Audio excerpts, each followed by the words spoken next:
DGM Insights for ex-Jehovah's Witnesses and those wanting to leave a cult. So I'm not trying to do an anti-Jehovah's Witness video. This video's intention is to help people who are leaving or wanting to leave the organization. So I was baptized at 15. I left when I was 36. My reason was doctrinal problems. They had a lot of errors, and you'll find out why. It was shocking to me. But I started seeing problems with their teachings, some vast problems. That was over 20 years ago.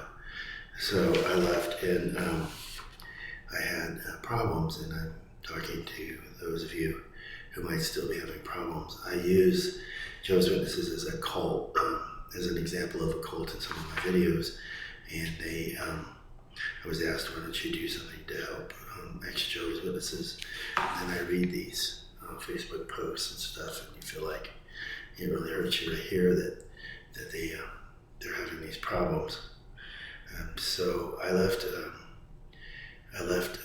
the church by just walking away.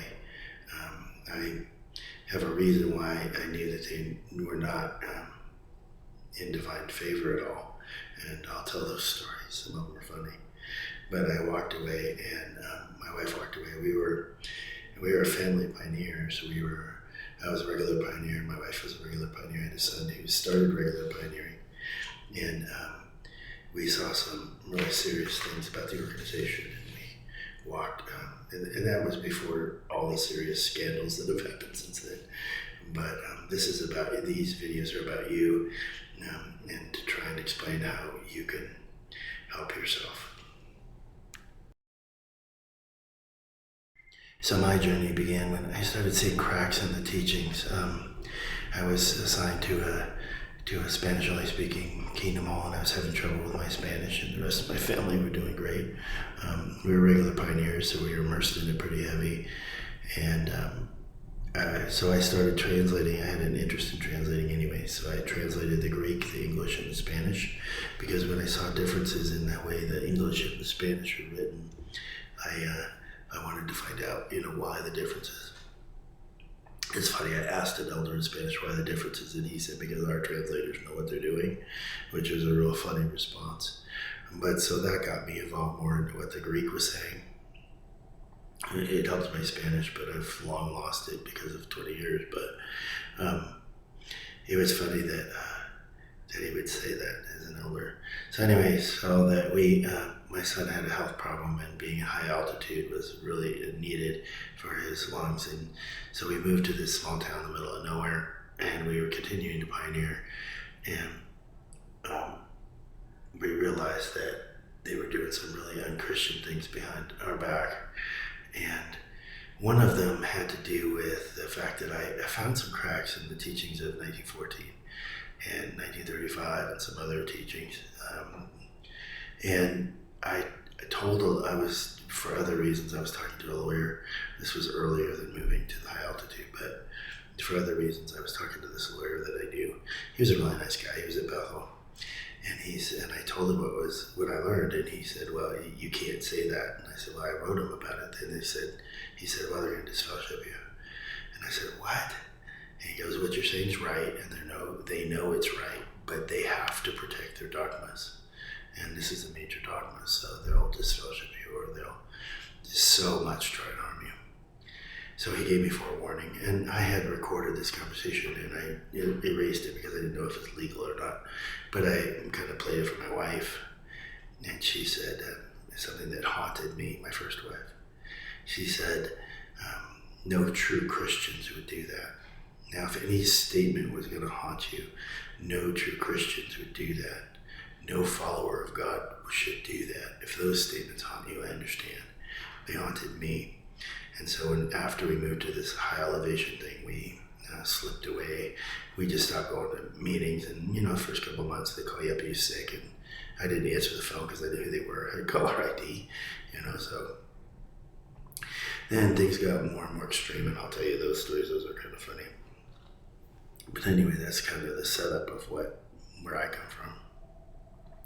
Is that I left because I found more than a dozen real serious lies was later, and I'll tell you why I went looking. So I wasn't smart enough to quietly quit, resign as a pioneer and all that. I just stopped going. I was in shock about how debased they were and how criminal they were in the background.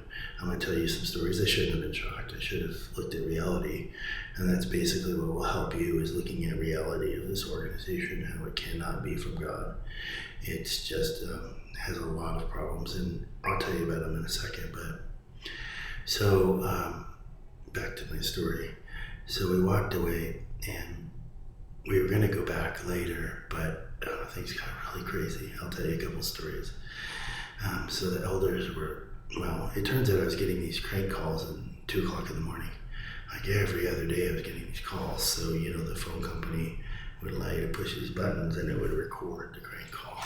And so the police showed up at my door, and they said the phone company has reported that you're getting crank calls, and we want to know what you want done. And I said, because it's illegal, it was so many of them, it was against the federal law or something. They would tell me everything about it. So I said, okay. I said, who is it? And they said, well, it's the Kingdom Hall of Jehovah's Witnesses. That's who's calling you at 2 in the morning. And I said, wow. So I said, okay, well, tell them it's illegal and they got to stop harassing me. And they were sending me certified letters and stuff, but I wasn't going to talk to them. I was walking away from a corrupt corporation, not God at the time. So they called all the numbers the city had on Kingdom Hall. None of them were active. They had all moved away or something. And so they were talking to these. They talked to yourselves, and they said, okay, so we got to go in during the church service. So right in the middle of Sunday meeting, they hauled the elders out and said, you got to stop breaking the law here, or they will prosecute you. And which I never said I would prosecute them, but they told me that later. So they agreed to stop calling. In the meantime, about the same time, they had an elder following my first wife. So she pretty well decided what I decided later. If you're not part of a cult, you're not restricted by the rules of a cult. You're not restricted by their laws if you're not part of them anymore. And so she'd smoke a cigarette every once in a while, I think to get in trouble, to get whatever removed from the church.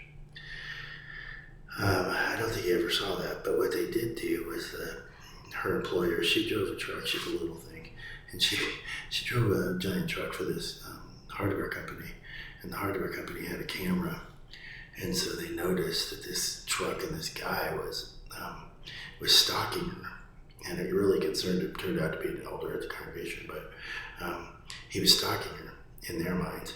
And then they caught it twice. They caught him masturbating to stalking her, and then because they knew his face, they searched their cameras and they found him shoplifting inside the hardware store. So they barred him from any hardware store that they had. So I think that's kind of funny. But that was my leaving, and the kids would defend my family to the congregation, because my kids and their kids were together and knew each other and knew we weren't evil or anything. We were nice people, good, hospitable people. So that was the beginning of me leaving Jehovah's Witnesses, and it still didn't solve the emotional problems I had, and I'll talk about that in a minute.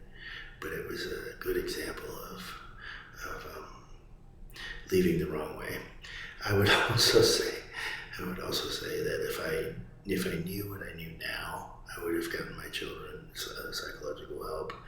Now, I'm not a fan of counseling and therapists. I'm not a fan of them because in the meantime, since then I worked in the HR field, and they're crazy. So, my wife has 2, and it's like they're crazy. A lot of them started out with mental illness or emotional illness, and then by solving it, became interested in the concept, and they then take it as a field. So they're starting out with a lot of problems. So I'm not a real fond of professional therapy. Basically, I would have gotten it for my children. So I'm not saying you shouldn't get it. I think that everybody leaving a cult should get therapy. You can even do it virtually. Just do some virtual therapy with an expert. Leaving a cult is recommended, really highly recommended. But that's the one lesson I would have learned right then and there was get your family help. Watch out for your family. So at the time I left, I didn't know this existed. There's a thing called cognitive dissonance. I don't say it very well, but the concept is that you truly believe two different things. There's some famous people that have been plagued with it their whole lives, and there is ways out of it by proving one or the other belief system is true. Is one by just recognizing that it's there, and when you think of things, correct yourself. The problem with being fully engrossed in a cult is that you think it's true. It's development of a fake reality. Now, people that are raised in it have it even worse because they've known no other reality. One way to help yourself is look at other people's reality, figure out why other people think things are true. Another way to do it is to just prove it. And so I sat down. So I left. I left in a year, and when I was 36, and then I was having problems with a feeling that I was missing out on the truth. Now, when you have that feeling, and you go back, or some people don't go back, but they're hurt by it, it's because they truly believe that they were God's organization or the truth, and in fact, they're lies. Now, I knew their truth wasn't truth, but I had a problem with it in the back of my mind. So I got into a chat group with a bunch of elders who were trying to help interested people, and I just told them I was an informed, interested person, and I would have these conversations about these doctrines, and they would say, well, they started agreeing with me, and 4 dropped out being an elder, and 2 others from the time when I stopped this group or this chat room, 2 others left Jehovah's Witnesses. So I was pretty convinced that the truths I had were true, that you really can't argue around them. And one of my motivations was I always thought it was me. Maybe there's something wrong with the way I'm looking at it. And if it's correct, if it's an incorrect teaching that's bothering you about Jehovah's Witnesses, it's not you, it's them. And they know that they're wrong, that they're lying to you. So that's the one thing that really was an epiphany, that they know they're lying to you, and that was kind of a shock to me. So, cognitive dissonance, and you can look it up, and it's hard for me to say that, I know, but research it, because there are ways to help yourself. Having somebody to talk to about it, getting counseling on it, you can do that. I kind of in the last thing said I'm not a fan of counselors and therapists, but maybe sometimes you need them. Maybe they'll say something that helps you. But Jehovah's Witnesses do not have the true God, do not have the truth. They are not a good organization. They're an evil cult. I don't know about evil, but they're a cult. So like any other cult, their motive is power and money and riches, and it's fooling the people. So that's where you're at. So if it was because of doctrinal matters, you probably are correct. Please see Part 2. Hope this helps you. Please like and subscribe DGM Insights.